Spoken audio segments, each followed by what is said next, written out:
আসসালামু আলাইকুম। আপনার জিমেইল বা গুগল অ্যাকাউন্ট কি অন্য কারোর ফোনে বা পিসিতে লগইন করেছিলেন? আর এখন সেটা লগ আউট করতে ভুলে গেছেন?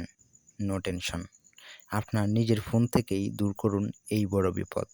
প্রথমে আপনার ফোন থেকে জিমেইল অ্যাপসটি ওপেন করে নেবেন। অ্যাপসটি ওপেন করার পর উপরে ডান কোণায় থাকা আপনার প্রোফাইল আইকনে ক্লিক করবেন।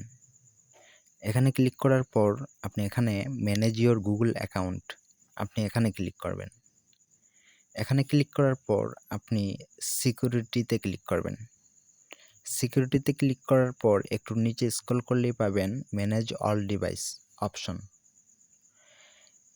এখানে ক্লিক করলে দেখতে পাবেন আপনার গুগল অ্যাকাউন্টটি ঠিক কোন কোন ডিভাইসে লগইন করা আছে। যে ডিভাইসটি আপনার নয় বা আপনার সন্দেহজনক মনে হচ্ছে সেটার উপর ক্লিক করে জাস্ট সাইন আউট বাটনটিতে ক্লিক করুন।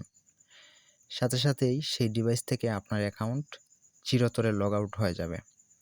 নিজের সুরক্ষার জন্য ভিডিওটি অবশ্যই সেভ করে রাখবেন। ধন্যবাদ সবাইকে।